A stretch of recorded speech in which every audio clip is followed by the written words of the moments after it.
Hello, everyone. Good afternoon. My name is Michael Sarrao. I'm the Assistant Director for Career and Employee Engagement at Magner Center. I'm also liaison to the School of Media and Performing Arts. I am joined today by the Director of the Magner Center, Natalia Guarin-Klein, and we are going to talk today about building professional relationships. Specifically, how can students self-initiate reaching out to a mentor? This is very important because, again, this is a really great skill for all of you to have. Again, many of you are here because this is exactly what you're looking for. You're looking for a mentor, but how do you do it in a really effective and efficient way? And we do have a presentation that we're going to show you. We're not going to go through all of this presentation. We're going to send you the link to this, and you'll be able to do more of a deep dive review of everything. But I wanted to kind of go through some of the major points of this, and then we'll field some of your questions. And then Natalia is going to speak about an upcoming event we have in November, which is specifically, regarding alumni, mentors. It's the career exploration sessions, and we will talk about that in a little while. Natalia will talk about that. Okay. And if I could add, while you're setting up, having a mentor really does not, am I echoing? Or is that just, okay.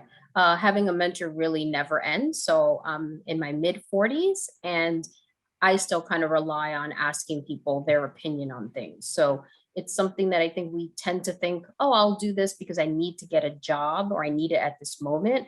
But as Mike said, it's a skill that you'll use for the rest of your life. And so we want you to learn how to make those connections and connect to people that you don't know that well, and how easy it can be to do that.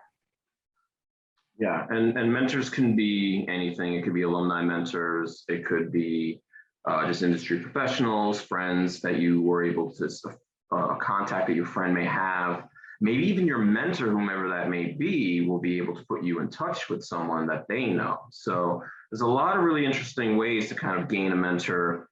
And again, the point of having a mentor too is to help you maybe make an informed decision about a specific career.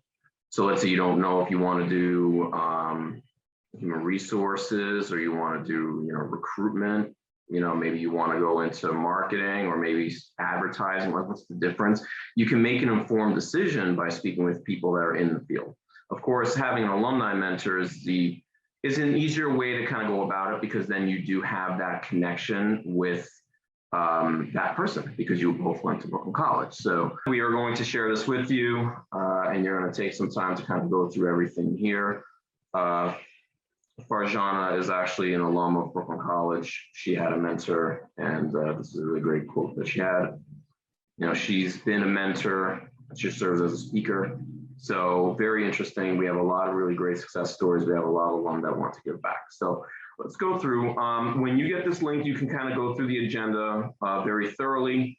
I'm not going to go through every one of these, all the way through. I want you to kind of review this and really just understand that there is specific ways to kind of go about reaching out to a mentor, taking it seriously, really taking it seriously. I mean, there's some students who have been introduced to mentors, or they found a mentor and they just did not do enough of the kind of work that you're supposed to do to maintain that relationship. Not even maintain it, even just outreaching to that person first. I think some students have this concern about, well, what do you say to a complete stranger? So we're gonna go over that really quickly. So and again, what's the definition of a mentor? And again, you can kind of go through this, but this is an experienced and trusted advisor. This is someone who can give you inside knowledge of a particular career field. That's why you're doing this. So if any of you are undecided in terms of what you want to do, this will help you. And if you do know what your career track is going to be, this can give you a little bit more insight into what they do on a daily basis. These are the type of questions that you need to ask. Not only that, too, what are some of the daily challenges they face? I'm a big proponent of understanding, going into something with your eyes open completely. Again, it's like, well, I want to go into accounting. Okay, that's great. And then you didn't realize it's, during tax season, it's 90 hours a week. It's like, you need to know that. You need to know that. It's very important. Okay.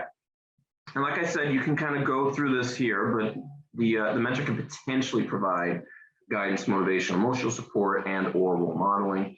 Again, it's going to be a little bit different amongst mentors. Some mentors are quick to answer your questions and then that's it. And then there are others that you may actually have as a mentor for many years.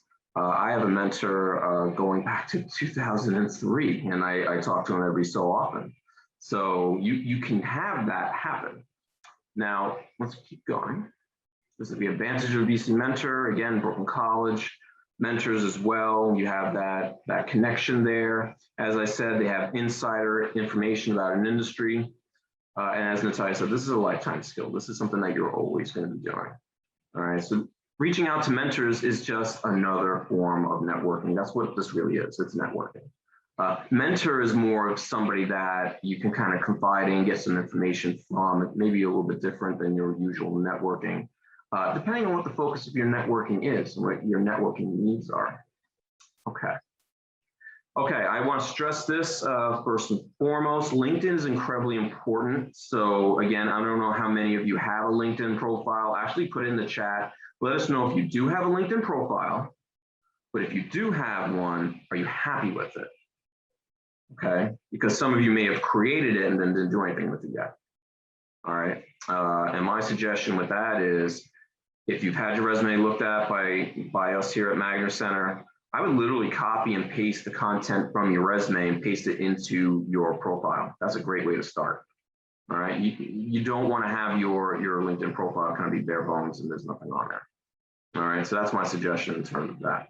But LinkedIn is going to be important because, again, you're going to use LinkedIn, especially the Magner Center LinkedIn group. That's going to be very important. Like I said, when we send this to you, you can click on these links and it'll take you there. And then you can kind of join the group since you are a current student. So you can do that, and you can find a lot of alumni there. And again, you're part of the entire like Magner group too. And like I said, Natalia and I have worked at Magner Center for 15 years. We've met a lot of alumni over the years. So that is a great outlet to so many different people across various fields. Okay. Other outreach alumni professionals participating in Career Exploration Month, right, which we are going to talk about. This here says that it's typically in October. It's actually November. Sorry about that. We'll fix that. Alumni Mentor Luncheon, which is typically in April. For any of our upcoming events, because again, we use a lot of our alumni for career panels. So that's a really great way to either ask really good questions during that panel, or even outreaching to them after that event. And you can use the fact that, hey, I was at this event, I was at the luncheon, I was at this arts careers panel. Like I found what you talked about very interesting. That's a great icebreaker. That's a great way to kind of start the conversation by using the fact that you were at one of these events. Okay. If I could, yeah. I was just going to say that pretty much 95% of the alumni will say students can get in touch. It's very rare when they don't want students to follow up. And I find most students actually don't follow up. So we'll hear more from the alumni. I never heard back, or no one ever got in touch. We really never hear. I got 20 emails, you know. So definitely never be shy to follow up after a presentation. Like 90% of our events will have, it's alumni that are presenting. So it's definitely a great way, even if it's not called a mentor or networking event, it's still a way to connect with alums. Yeah, I mean, we highly suggest that. And like Natalia said, we try to use alumni as much as possible. And again, they just want to give back, you know, and you'll be surprised. I mean, we actually reached out to, we have really great stories of people that hadn't been at Brooklyn College after graduation for 30 years. And we reached out to them and then decided that they wanted to be on a panel, or they wanted to take on a student for, you know, mentoring or job shadowing, or maybe they hosted a company visit. We have plenty of really great stories about that. You know, and hopefully at some point in the future, when things are a little bit more safer, you know, we can maybe do company visits again. That's a great way to kind of see the company itself, get the sense of the company culture, etc. Just really quick, I saw in the chat, so we have graduate school, psychology, information systems, accounting, undeclared, but possibly marketing, HR management, finance, bio, communications, and science disorders, okay. And then undeclared, which is totally fine. Undeclared, again, you know, being able to speak with a potential mentor. If you can kind of narrow down what your interests are. That would be a great way to then try to focus in on a specific mentor in that field to see what would be best for you. Okay, so we'll talk a little bit more about that. There's a couple of other outside resources. We have meetup.com, which you can kind of see for yourself. There's a community-specific meetup. And then, of course, there's findamentor.com as well. And I don't want to skip over this. Yeah, so definitely you're going to want to go to tinyurl.com/MCC virtual services. That is where all of our upcoming events are being posted. And even some non-Magna or non-BC events too. Okay.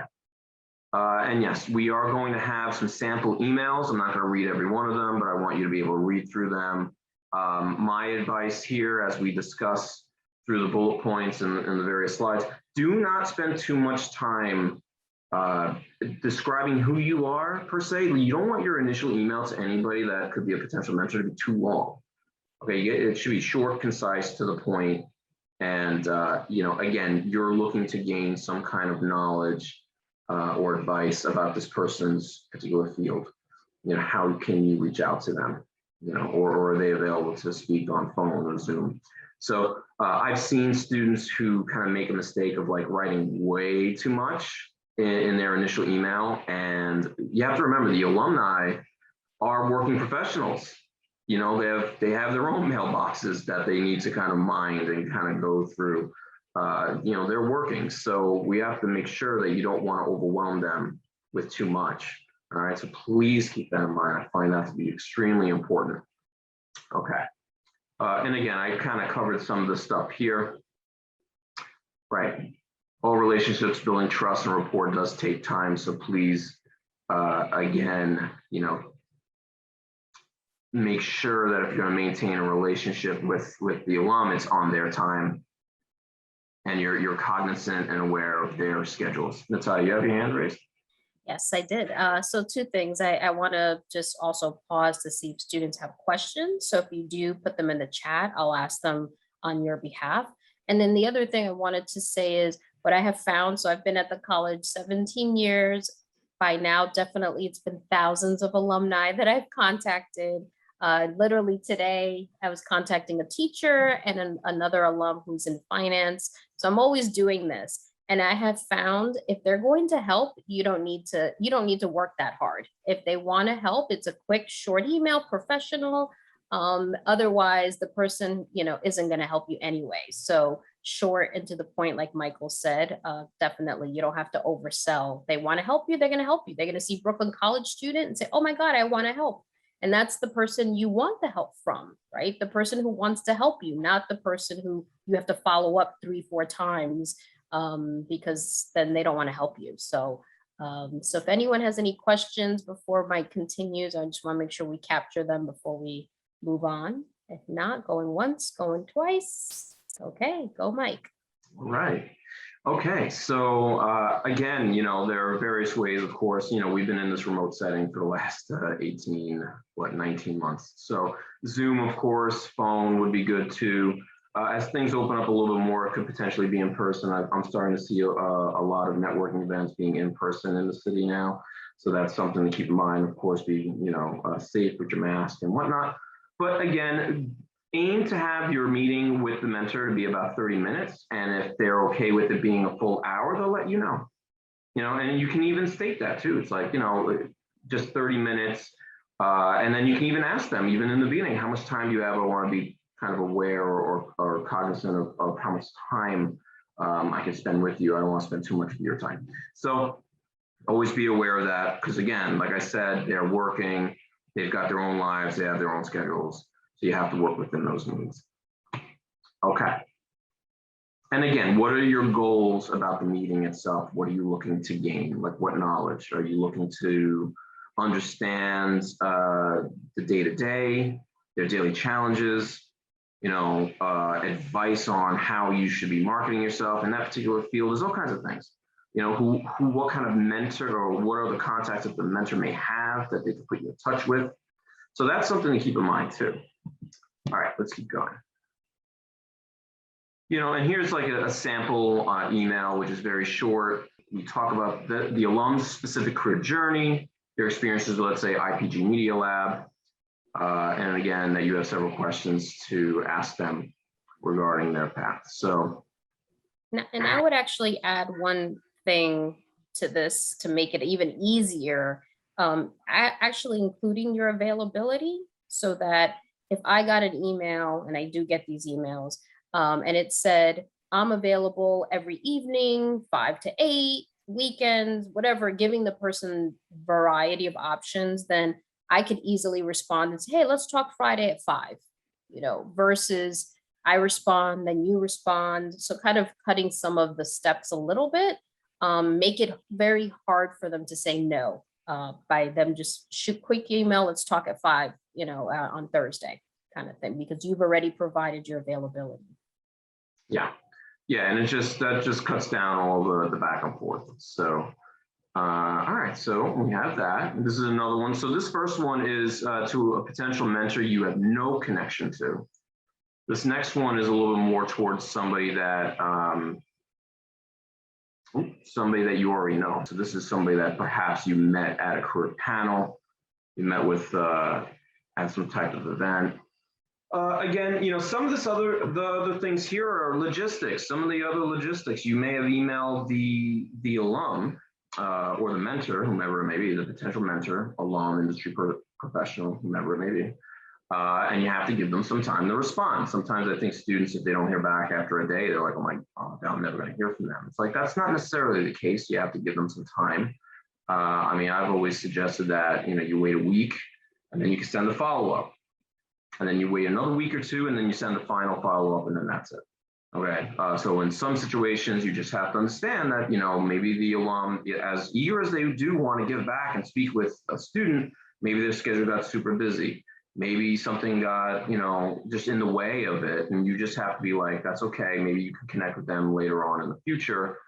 Or you just have to just move on to find perhaps another mentor. So, and again, you're not just going to stick with just one person every time. You got to reach to several people, as Natalia had stated. I mean, for those that are unsighted, again, you can even go to your department, like to specific departments. You could talk to some of the people in the marketing department or in the communication department or whatever it may be, and you can kind of get some information from them too.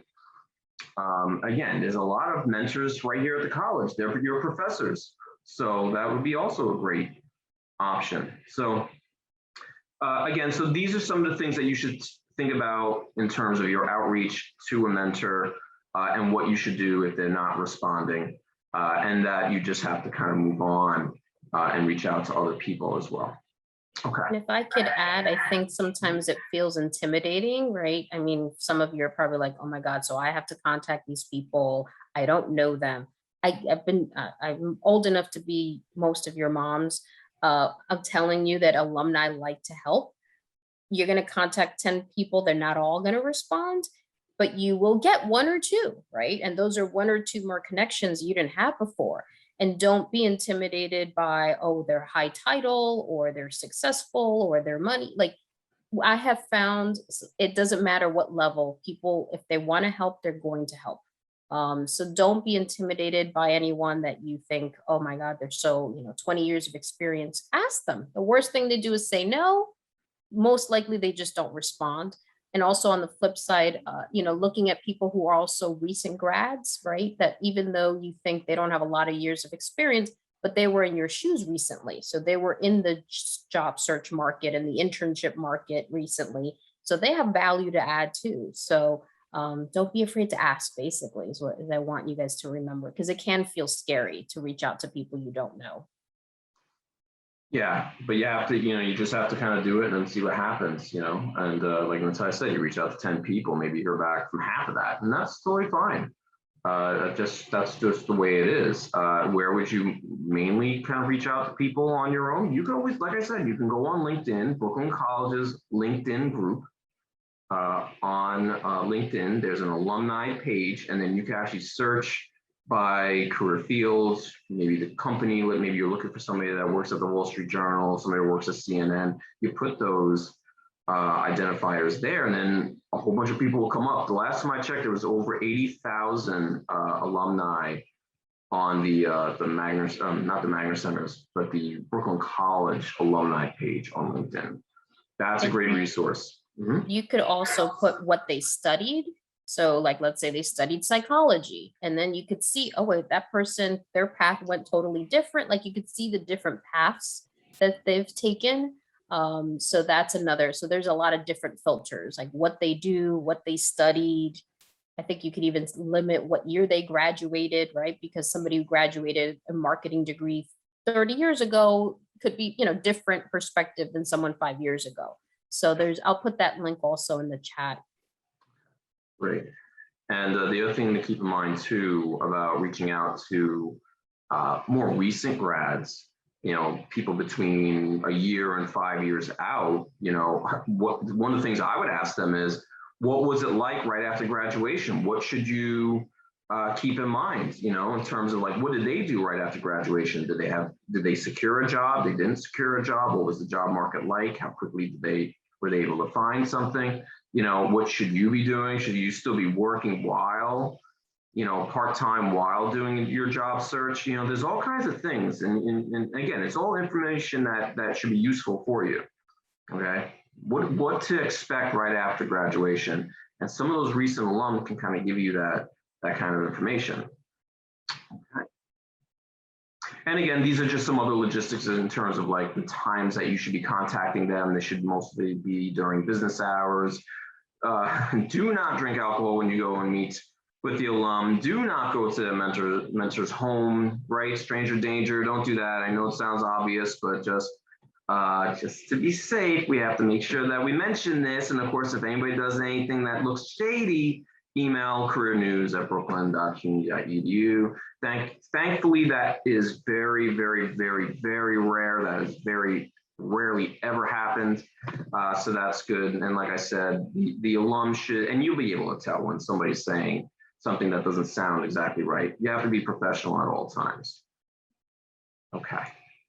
And that's good advice always. Like we got an email today about a scam. And so hopefully you guys got my email that, look out.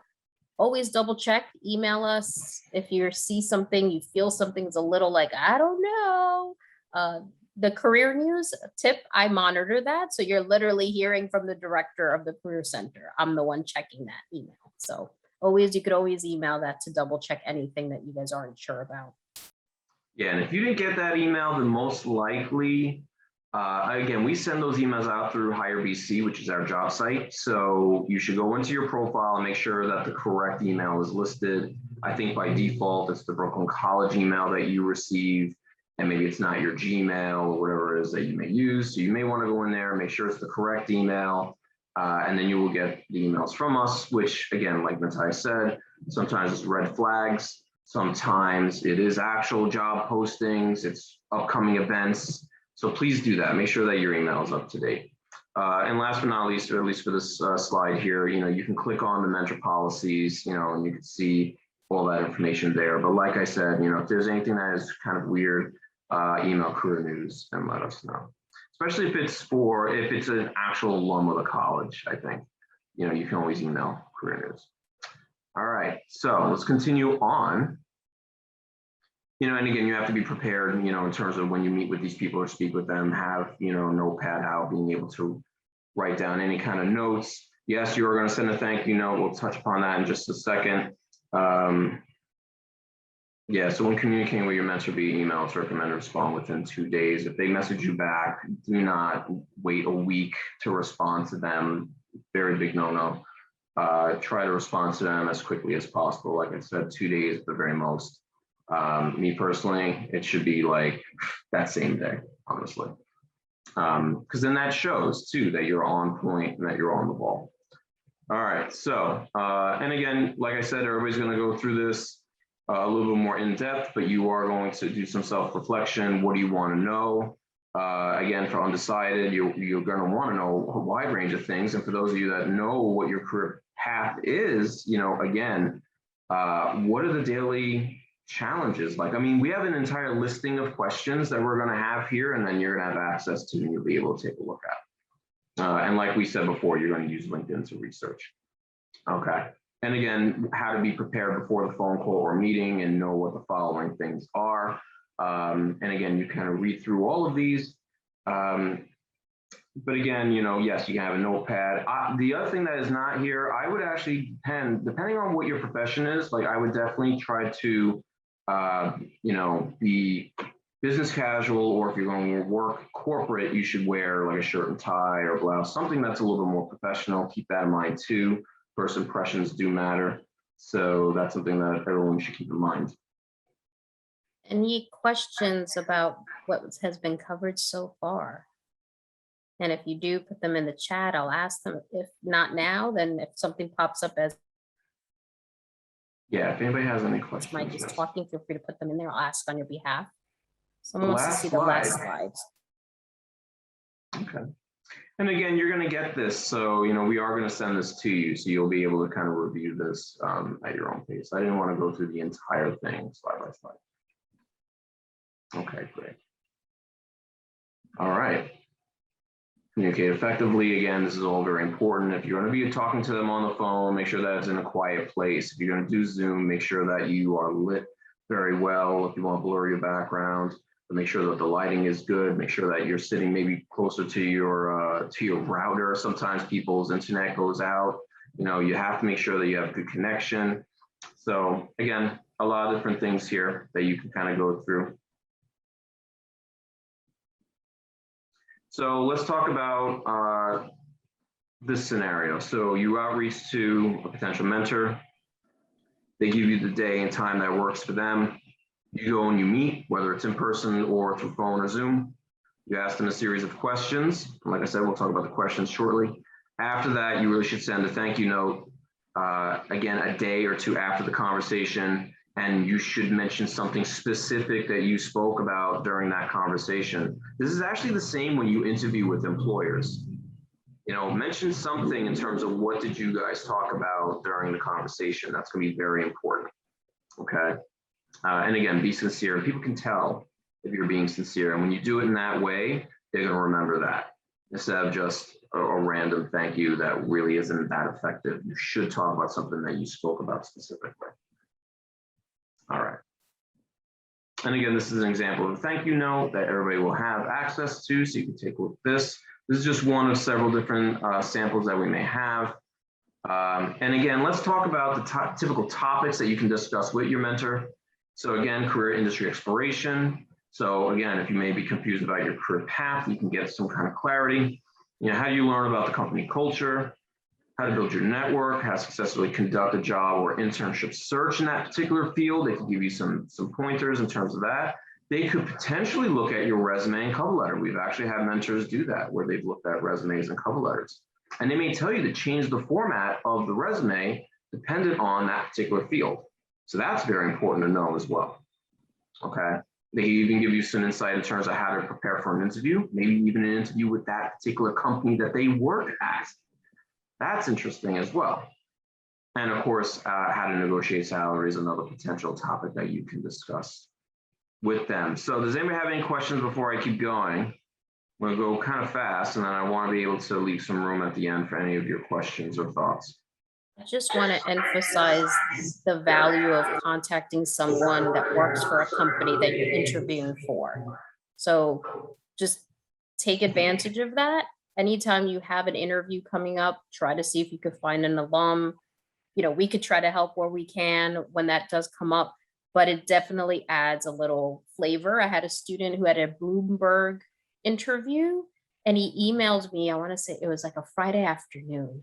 And I emailed through LinkedIn like 4 or 5 people, like literally no exaggeration, probably within 30 minutes, I got 3 or 4 people willing to talk to the student. And when I was talking to him, I said, mention that in the interview. Yes, past interns, exactly, your classmates, anybody who's been through the process. And they were able to talk about in the interview, oh, when I talked to alumni that work at Bloomberg. And so that showed Bloomberg how they really were interested in the company. So that is definitely a lot of things that alumni are, willing, eager to help with. Yeah, and that's going to impress people too, because again, it just shows that you're in the network, you're networking with people, you're building your connections, you've done the research, you did the homework. People are going to be impressed by that, instead of somebody that's just, again, and probably the most important thing, and Natalia can reiterate this too, it's like, you're not doing this for them to them give you a job. You're not reaching out to a mentor so that way they can help you get the job. No, they're giving you advice in terms of what might make you the most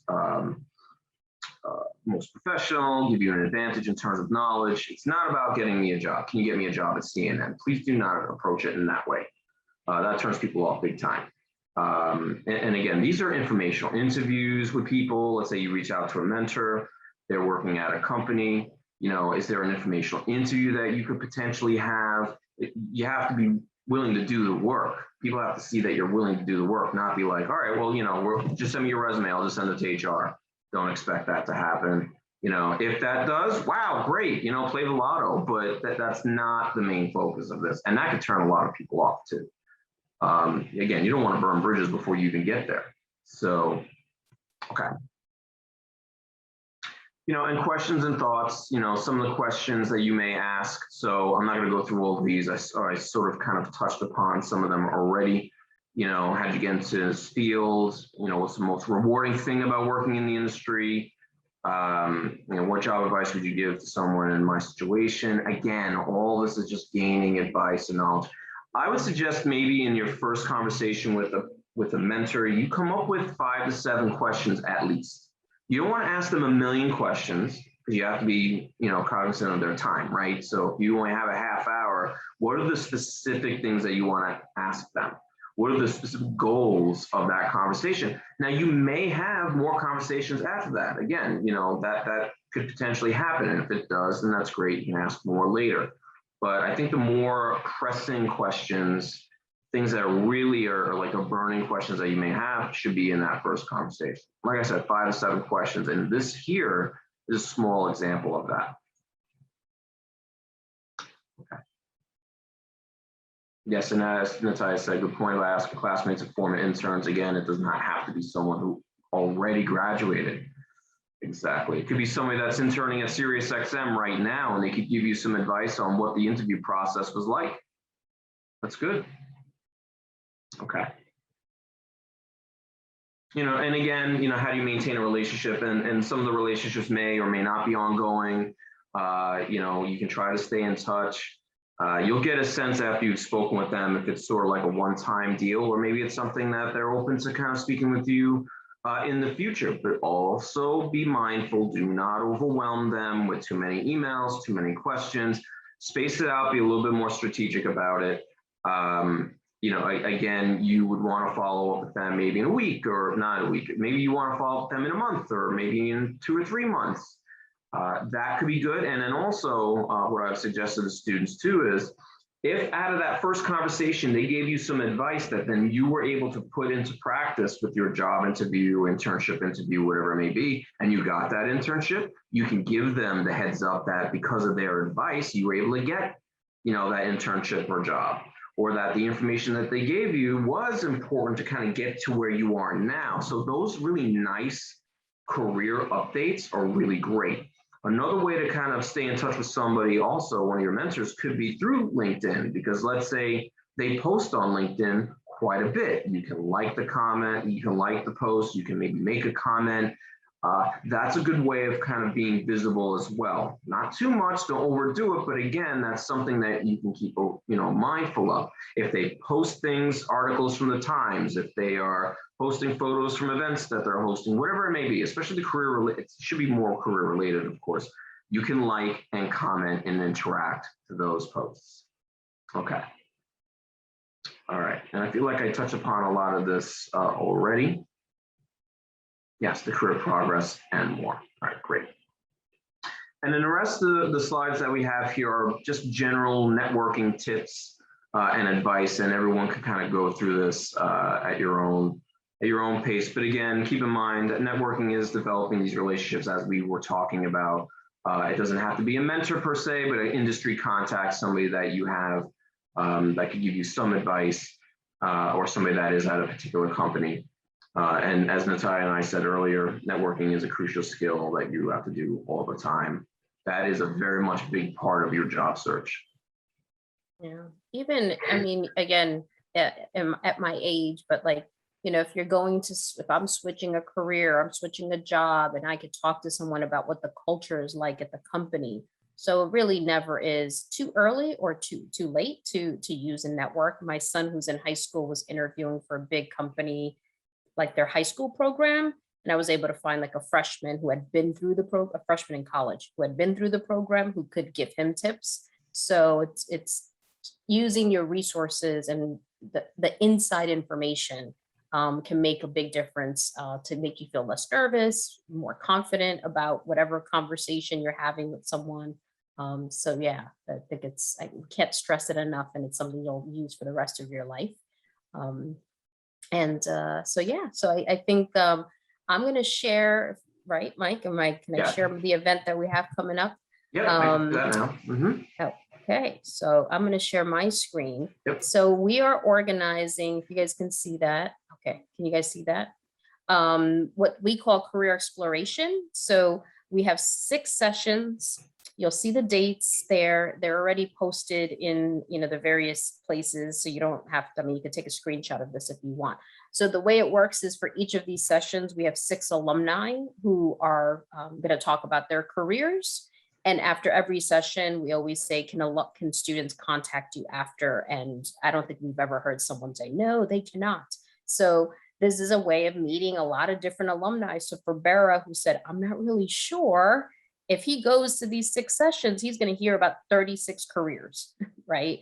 And we really make sure that it's mixed so that it's not like you're hearing 2 doctors. It's really mixed careers, and you'll see some of the great companies that are participating, and they're all alumni. So this is an example of an event that you can go to, learn about it. And if you want to know more about the field or the alumni, you could follow up with that alum. As Mike said, oh, I heard you at the career exploration. Thank you so much. What you said about X really resonated with me. I have a few more questions. Can we set up time to talk?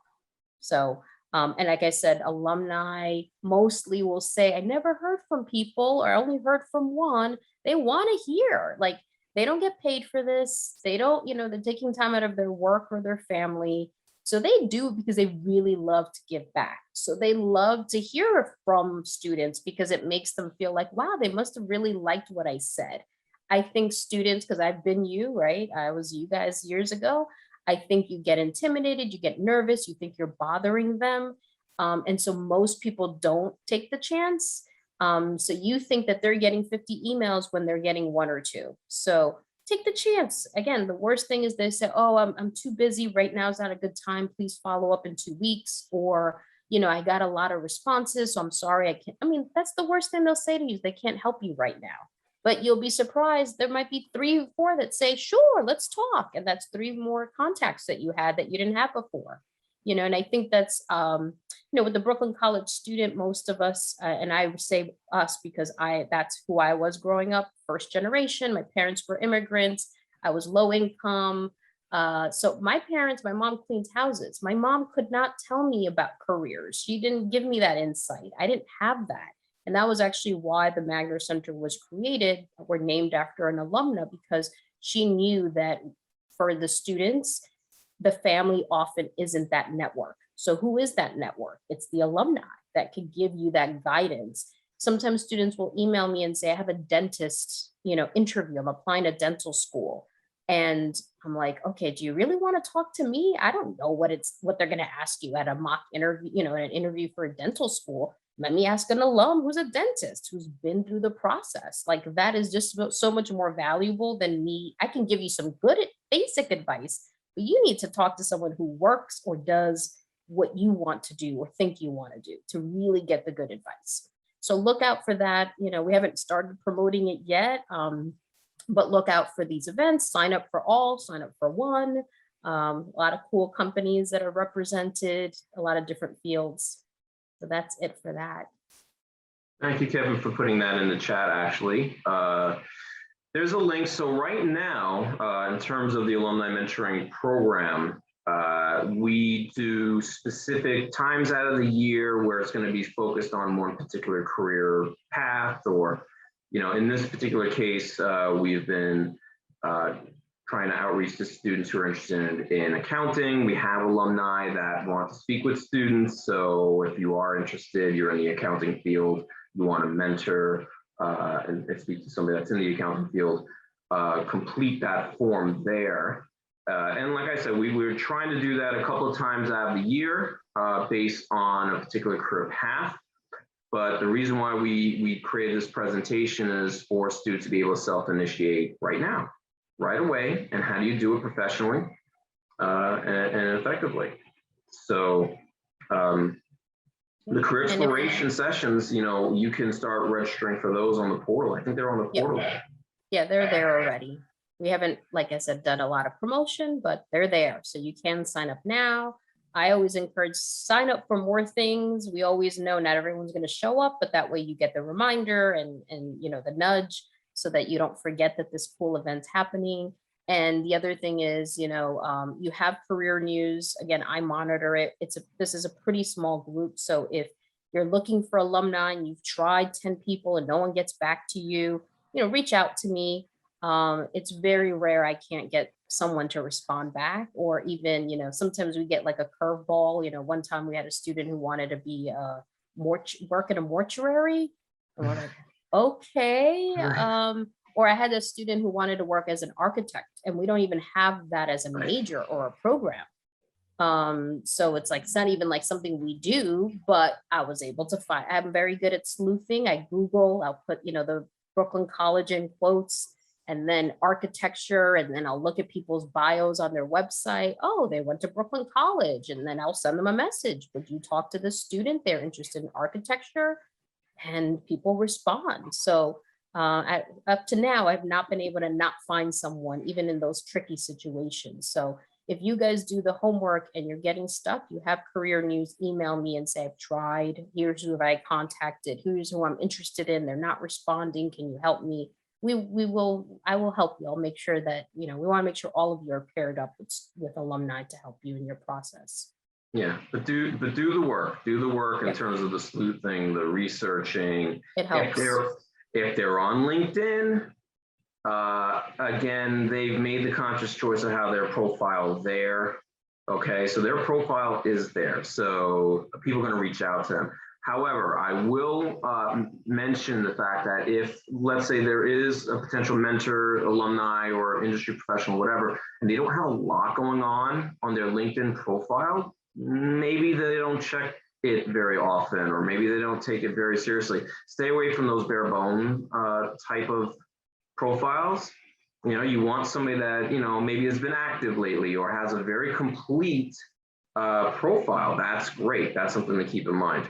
The other thing I really want to mention too, and I know there are some questions, but I want to mention something really quick, is that when you speak with the mentor, the flow of the conversation, typically, when you start asking the questions, you should actually be asking them, like, why did they choose that major, that field? What do they like most about their job?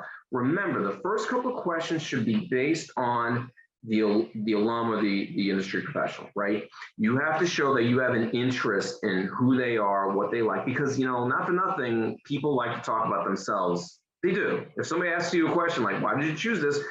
People like to talk about themselves. That's good. And when you make the focus about them rather than, hey, how can I work at CNN? Because I would love to work there. It's like, no, that's not the right approach. It's not the right, because you're trying to use them for that. It's like, make it about them first, and then you kind of switch it after 4 or 5 questions about where you are currently in your job search. Okay, so that's something to keep in mind.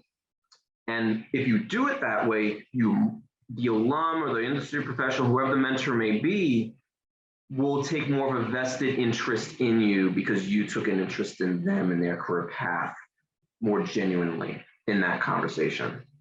Okay, I've had that happen before. I've done that myself. That's why I'm always in touch with people that have been my mentors for years, and it's worked. Okay.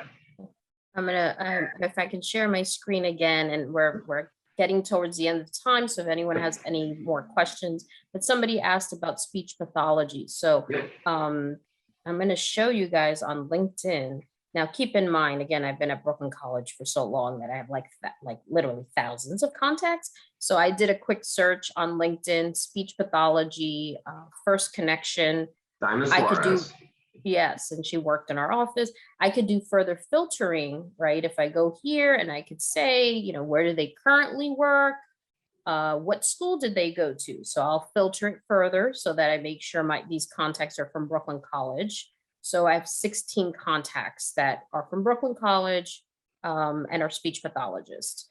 So the person that's asked that question, as I mentioned, the reason we want you guys to do this on your own is because, you know, you look at Janet and you say, oh, let me see where she worked before. Maybe they where did she intern? Maybe I can intern there.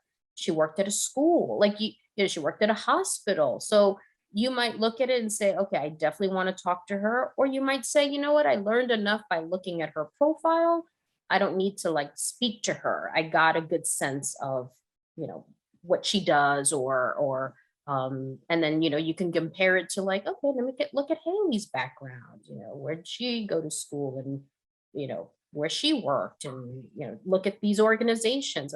This is a big speech organization. So you might look at their organization. So you can get a lot of information just by looking at people's profiles.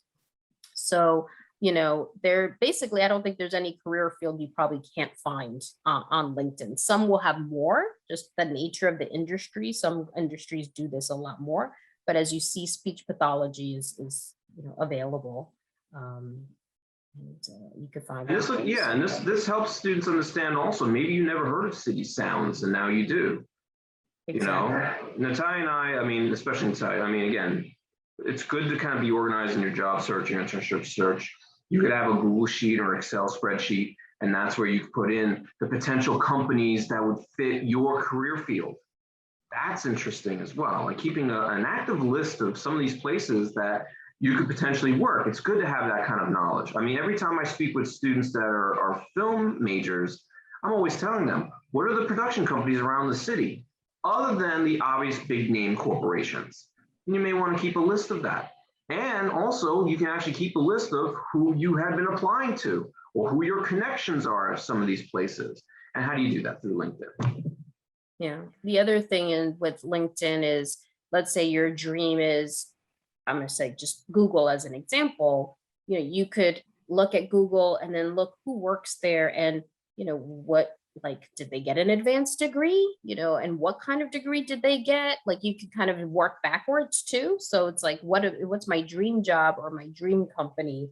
And as I'm looking at profiles, what are the common threads I see? I see that a lot of them have this kind of major, or they interned at this place. So there's a lot of kind of power in kind of looking at people where they are, and you know, you can get a lot of information. Right, and for anybody who feels like they're kind of lost in terms of their career path, they don't know where to start, that's a very good point. You could just look at some of these people's profiles and almost mirror the same path that they sort of took, because they were in the same shoes you are now if you're not sure what your career path is going to be. So that gives some clarity, you know, doing that kind of research, and it should make people feel a little bit better. I do want to put here, there's a YouTube playlist that goes into a little bit more detail. Myself and some of my former college assistants who helped me with the Alumni Mentor Program in the past, we give you some advice about mentoring and you know, how to outreach to mentors. Basically, a lot of what we had covered in this BPR, Building Professional Relationships presentation. So I definitely want you to take a look at that as well. And everybody that is on that playlist actually has served as a mentor to somebody at one point or another. And they're all alumni, and they're recent too in the last few years. Okay. So I think we're right at the end of the time. So Mike, I was able to see who came. So we have their emails. So we make sure that they get the presentation and follow up. You have the career news, which if there's any questions about this or anything else that comes up, we actually, when the scam came, somebody else was like, well, is this a scam? They were asking me about some other email they got. But anything, you have an interview coming up, you don't know what to wear, you know, somebody, you have to apply for something, they ask for your resume, no one's looked at it. That's the main kind of email you'll reach, and I'm the one checking that. So we are here to help students, and we never want you to feel lost.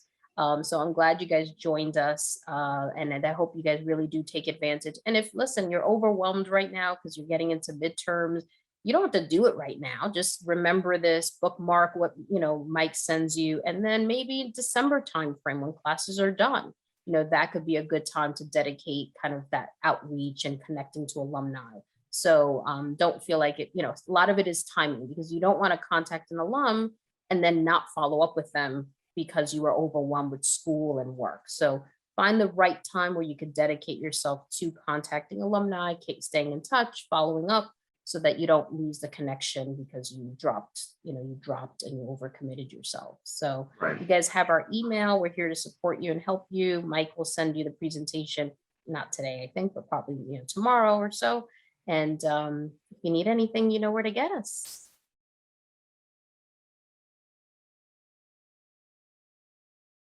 Make sure to check out the My Career tab on the BC Navigator app, where you can track your career progress based on the amount of credits you've earned, stay updated on upcoming events from the Magner Center, and watch our videos for insight and advice on your career field.